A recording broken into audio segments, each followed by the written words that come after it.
I want to begin by getting you to explain to our viewers what's happening with Bangladesh, because that's pretty recent in terms of the action that we have taken, and this action perhaps stems from reasons to do with the internal turmoil in Bangladesh and how things are therefore playing out with respect to India.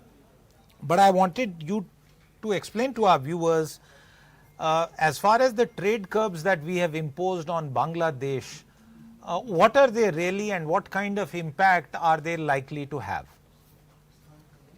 Siddharth, so Bangladesh used to be a great garment exporting country. They were adding other products like leather products into their kitty.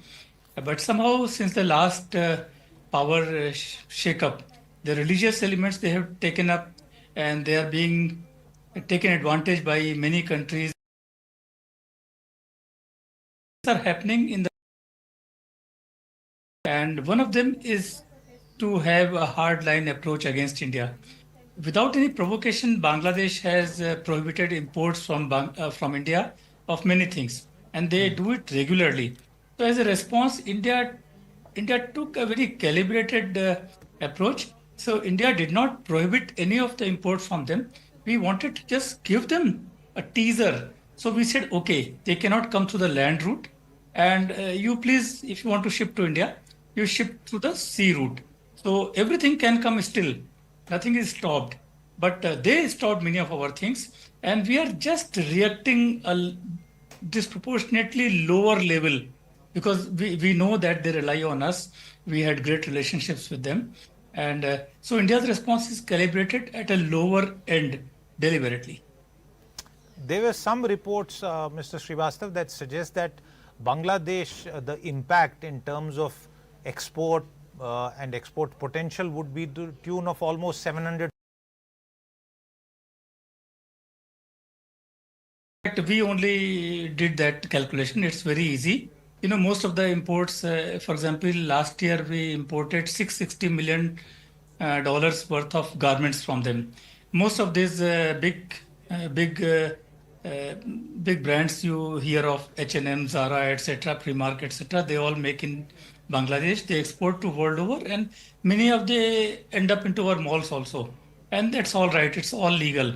So we calculate. So Indian government imposed a port restriction, which means they cannot come through the port route. They have to come via the sea route only. So it has not stopped. But I agree with you that that figure is absolutely correct. This accounts for about 40% of India's imports from Bangladesh. Mr. Srivastava, has Bangladesh over the years also increasingly become a transshipment hub for Chinese goods to come into India?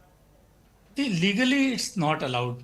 So India and Bangladesh has a very liberal agreement, one-sided liberal, I say. So India thought Bangladesh used to be the least developed country. So India unilaterally, it allowed Bangladesh to export everything. Everything means everything except cigarette and alcohol to India. So they can export everything to India at zero tariffs except these two things.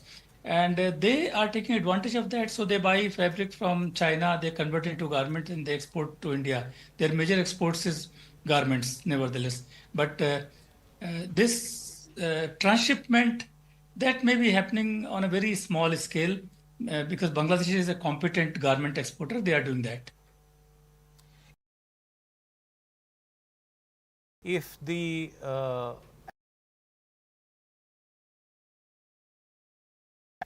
it is, will it be time for India to review the LDC status from India? So Bangladesh has graduated from LDC. They are to be reviewed by India and other countries. So Bangladesh is under a lot of pressure because it will be losing all these tariff benefits they were getting from India, Europe, or America. So it's a real pain for them. That's why we say we have to handle them with a lot of kindness and care. They are not understanding that they are inflicting damage on themselves. They cannot do anything to India. That's why I say India should extend all the possible hand to them, of helping hand to them. And if nothing happens, then of course India will have to adopt tough approach. If you like the video, do like, comment, share and subscribe.